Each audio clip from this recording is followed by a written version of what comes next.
Hello guys, it's me, Mr. Reman. Woohoo! I'm back for a little bit, but unfortunately, we won't do a Minecraft video yet. Um, what I'm going to show you today will be used in one of my projects for later, which should be very fun. So, what do I have here? Well, this is a math problem. Oh, math. Oh, math. Yep. I guess some of us like it. Alright, so what is the max volume given that the height of the cone is 30 and the diameter is 10? So what it's saying is that this triangle has these proportions because half of the diameter is 5. So if you can see here, we have 5 right there. We've got the height right there. So I take this yellow triangle and I give it these ratios, and what we're trying to find currently, or is what you should be looking for, is the height of the cylinder, man. So we have a second triangle here, and it's the height divided by some value. All we know is that it has to be 5 minus r, the radius of the cylinder, because we don't know we actually don't know what the radius of the cylinder is, but we know that this collective this collective distance right here has to be 5 minus r to get this, I mean. Yeah, so to get this gap, we have to do that. That's the whole reason why we do it. So what do we do next? Well, I need to take this value and multiply it with this value, and then we're going to divide it by 5. So I'll show you how we're going to do that over here. So we're first going to need our 30 divided by the cross multiplied value. So in our case, it was 5 minus r. So put 5 minus r, and then we need 5. And this will equal the height. Cross multiplying is just a shorthand way of saying there's no point distributing this and going on to another step when we already know what to do. So now that we have this layout, we need to be careful and only multiply the constants together. So if you were taught in algebra at some point, you've known that you can only multiply by kind of similar looking thingies. So I'm going to show you what that looks like here. Alright, so it's going to be just 30 divided by 5. And the rest is written in like so. And now we have our h variable. Awesome. So what we're going to do is I'm actually going to get my text tool, and we're going to use it to write down the value of h on our sheet here, because I want to make sure that we know what to do collectively in the end. So there we go. That's the first objective, and now we got to find r. So r is actually going to be a little bit of a tricky value to find, but if we work together, we can pull this off. So yeah, so since we're dealing with the cylinder, we're actually going to need to do the cylinder formula. Now this is for the volume, okay? So it's pi r squared. Why is that? Well, it's the reason why we have pi r squared to begin with is to get a area of a circle, and then we have to times it by the height. So by the amount going up, and that gives you the total volume, if that makes sense, because yeah, it's the area just times itself over and over. There you go. So that's the volume of a cylinder. So what we need to do is we need to take the volume of a cylinder and just add our h variable, like so. So you know how substitution works, right? You just replace the variable. And I do this on purpose because I like to have my r squared over here. It's just nicer. Okay, so we probably noticed one thing. This is one whole term. There's no pluses or minuses other than the ones inside these parentheses. So what we actually can do is we can actually move the 6 over here instead. So that's what I'm going to do.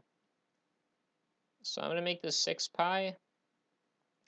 We'll times it by 5 minus r, and then we'll take it to the r squared there. And that is the volume in terms of r. So if we wrote a function, you would want to do it like this, but make sure your v is over here. So perhaps maybe like this, and then your function. Okay. All right, so now that we figured that out, now we actually get into the meat and gravy of the problem. So I'm going to go ahead and just move this over somehow. Let's see if I have some decent skill. I'm going to just take this, I'm going to copy it hopefully, and then I want to paste it somewhere. There we go, that's a nice spot to paste it. So we're going to move that up here. And we're going to need it right now because it's going to help us solve our problem. Okay, so we're trying to find r, and in my case, the best thing that comes to mind is using the like a derivative to solve it. Or if you don't know calculus, just plug this function in your graphing calculator on a website called Desmos or whatever you use, MATLAB. You can just find the max point visually, you know. Or we could do it the proper way. So we're going to do it the proper way. If you have like a cheap $1 calculator, that's all you'll need. So, yeah. So it's quite simple, really. All we have to do is move this. Well, first I would like to group everything. I'm going to just call this A for now. I'm going to call this function F and function G. This is just our constant, all right? So if we have a thing like this lying all by itself without r's, we're going to move it on the outside because we don't want to mess it up. In simple layman's terms, all right? Just put it outside the notation for our derivative in respect to r. Yeah, just do that. So in respect to r means there's things with r in there, so we just chuck that out. Okay, so let's go ahead and just do this. So this is a 5 minus r times r. All right, so when you're taking this polynomial, or function in our case, times this function, we have to do something called the product property. And I'm going to describe to how it works. So we're going to take our function g times f, and function f is going to be prime, plus function f times g prime. So the prime symbol next to this represents the function that we're going to change into a prime function, and g as well, you know, or yeah. So we're going to solve for g first because it's going to give us insight into how we solve this, all right? So g is going to be equal to r squared.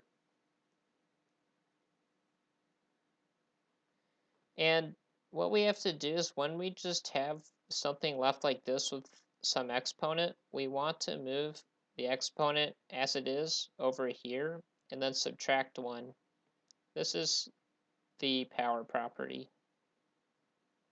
So we're going to actually get something like this. And any number to the power of 1 is just that number. So you're going to just see it turn into 2r. So there's our prime, our first prime of this derivative problem.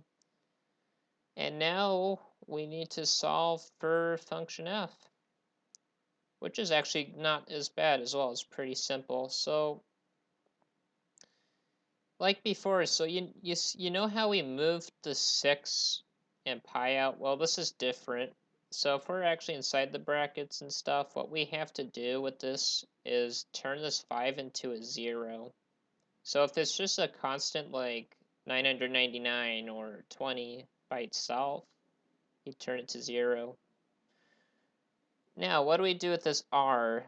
Well, minus r to the first power. So what are we actually doing here? Well, we're moving the 1 over here, and then we're timesing it by r to the 0 power. Any number to the 0th power is just 1. So that's why we get minus 1 as function f. So minus 1 is equal to function f prime. Well, that was nice. So I'm going to show you a brief example before I move on, because I don't want you to get confused. So what if we had something like this real quick? What would we do? So if you had this, kind of what you need to do is you need to do the power property. So you just move it times the number that was in front of r. So this would be 10r. I just wanted to clear that up. Okay, so now that we know what to do, we're actually going to apply these towards our next step. So I'm going to get my awesome rectangle tool, and I'm going to move the important information to the next part. And I'm going to put it right over there. So that way this is going to be like a lookup table. We'll be able to look up what everything is so we don't get confused. That's the whole reason for this. Now it's awful. Sorry. Come on. What? That's not what I want to do. Rectangle. Oh, I see. I didn't have the rectangle tool. Yeah, that could happen. Yeah. So we're going to put that right over here. And then I'm going to take the main thing we were working on here. Yeah. I'm going slow just to, make sure I don't miss anything that might be important. Okay, so there we go. And I'm going to try to squeeze a little bit more space here. I write large. Okay, so that's good. So we've got our primes, and now we just do the product property. And this is where we say goodbye to the deriving notation because we've already done the work. So let's go ahead and just do 6 pi, and we're going to times it by the product property. So if you remember, it's just g f prime plus f g prime. So let's go ahead and just look at this and put them in order. So first we're going to need g, so it's just r squared times the f prime, which is minus 1. Hopefully that times is very clear, plus the function f, which is just 5 minus r. Make sure they're inside their parentheses. And then g prime, which is just 2r. So it's going to be something where we have to distribute, and there we go. Good job, you did the product property. So now you're going to need to distribute your 2r in there. But before we distribute the 2r, I'm going to show you a good way you should write it before you do your distribution. Instead of having it this way, write it like this. It'll be less confusing for some people. So let's just do that. So yeah, this is just one good way to write this out, because look, there's no pluses and minuses in between, so we're free to move it around. We can't obviously put it in the parentheses, but we can put it around it. So you should try writing it like this before you distribute it, because it's easier. Okay, there you go. So that's one thing you do. I'm not going to do that. But yeah. So what this will do is it'll turn to minus r squared. You probably picked that up by now. Plus the distributed value. So 2 times 5 is 10, and then we just add the r to the end of that. And then we do 2 times negative r, which is just minus 2r. r squared. All right, and there we go. We're getting closer. At this point, during simplification, I like to look for common factors. So there's our common factors. Just make sure that if you have like an axe or something and they have a power, just make sure you match the powers. The constant in front doesn't change that, only these. And now we're going to go ahead and simplify that further. So just carry the 6 pi down. And you're going to now just move the 10r over here and subtract those two to get the minus 3r squared. Okay, so now when I can't see any common factors, I actually check for, well, no, that's not what I meant to say, but if I don't see any common terms or whatever like these, then I look for common factors. Sorry. The common factor in this case seems to be r. So what we're going to do is we're going to just move r over here. And then we're just going to get rid of that power and then just get rid of that r. And now I'm going to go ahead and rewrite it all. And we're actually almost done deriving. Or simplifying. We've already done the deriving. We're just simplifying now. Okay. So it's just going to be 10 minus 3r. And guess what? We're done. So when you're left with something like this, the only thing you need to worry about getting is the parentheses fella here. This is the important part. You can scrap this. We don't need that for this problem, but we need that. So it's going to be 10 minus 3r.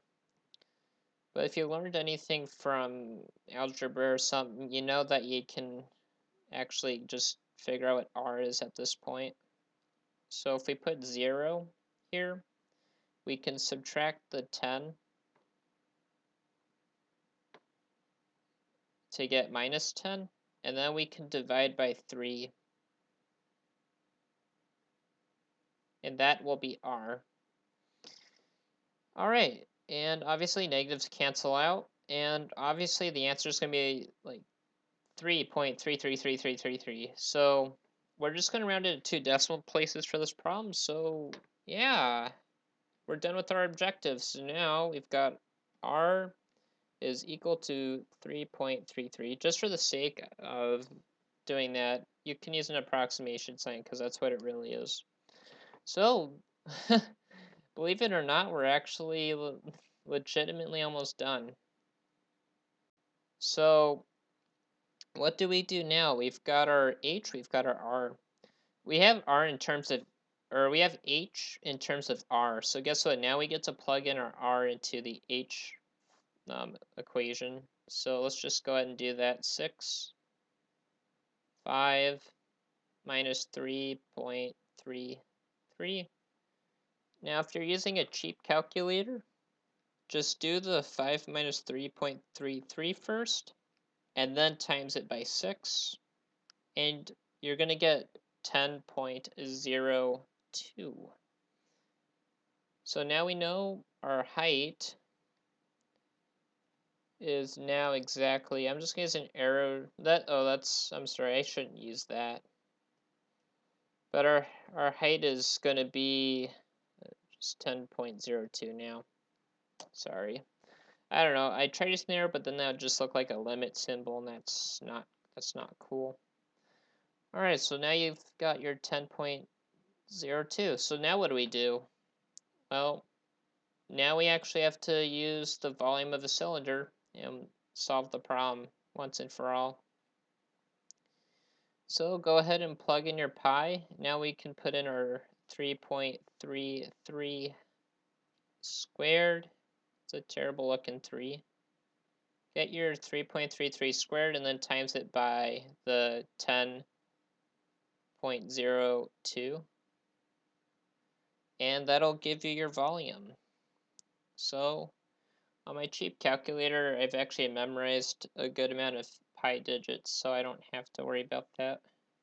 But first I'm going to square 3.33, and then I'm going to use my memorized pi. to a good amount of digits to the point where it just doesn't matter. And then I'm going to times it by the 10.02, and we're done. So I'm going to go ahead and put the result on here now. So the max of volume is equal to 349.06 approximately. And we're done. So, yeah. Wasn't that a trip? We actually did it. We did everything you needed to know in terms of that, in terms of finding all these values. So now we got our max volume. But you could tell that the video hasn't ended. Do you know why? It's because I'm going to show you the easiest method that doesn't even require calculus. Because some people just don't need that. I agree. Now, it looks like I don't have a second thing going here, which is kind of weird. Come on. Why won't you paint? Oh, you know what? I know why. There we go. I'm going to show you a trick that makes this problem solvable with only a few memorizations. It's very small. It's really easy. So go ahead and get your... Well, I don't know if you've been using paper this whole time, but... Oh, that's a solid triangle. That's not what we need. Oh, you know what? It's not that it's solid, it's that it's just really thick. Okay. Let me just go ahead and remove that. Okay. There we go. So you're going to need your triangle. And what we're going to look at is the height and the radius. And it's given here. So we've got 30, and we've got our radius at 5. And I just want you to write that on your triangle, 30 and 5. There he is. And what you're going to do is you're going to get the diameter of your triangle. So the diameter in our case is just 5 times 2, because we've got the radius. So there you go. Diameter is 10. And now we have our 30 here as well, but we'll get to why it'll be used soon. And we did need to know the radius. So guess what? We get to find the radius of the cylinder. And it turns out that the radius of the cylinder is literally just 3 divided by the diameter. And I found this using that derivative and such. So there you go. It works on every cone and cylinder. So you can make a multivariable function, which we'll actually get to in a sec. So there you go. So this will actually solve for r. So if you put in 10 divided by 3, you're obviously going to get the 3.33 like we did in our solve with the derivative. Okay, so now that we've got that, all we have to do is find the height. And also the height is manageable too, because it's just this value divided by that value. So that's just 6. And then inside here, we're going to take the radius minus our new radius, which is 3.33. And I think you're understanding where this is going. So if I actually wanted to write this for every kind of problem, you're going to want to just write it like this. So it's going to be the height. It's the height divided by its radius. And that'll give you that part. And then you have to do the radius minus the radius you found for your cylinder. So if you wrote this out, you would get the exact same thing as this. All right? And what? We found this going to the 10.02. So that was our height when we figured this problem out. You can try it again. It's the exact same thing. Okay, so it would be 5 minus 3.33. I have to turn my thing off here. Times 6. Yeah, 10.2. And you know, guess what? All you have to do is use your cylinder formula. So go ahead and just get your cylinder formula and you got your volume. And as you could tell, this was less work, just knowing that R is equal to this, which is great. It only works if you're using a cone, by the way, because of its proportions. So if you wanted to find a cylinder's max volume inside a circle, no, not a circle, inside a sphere, you would need to figure out a different ratio. All right, well, that's it. I hope this helped some of you. I know this will be useful just to remember this because for the life of me, sometimes you could forget simple rules. Go ahead and like the video if you did. You can share it. And guess what? In the next video, I'm going to make a redstone computer that actually does all the math here. Well, it may not be the next video, but it'll be a video coming hopefully soon. I plan to get that going. All right.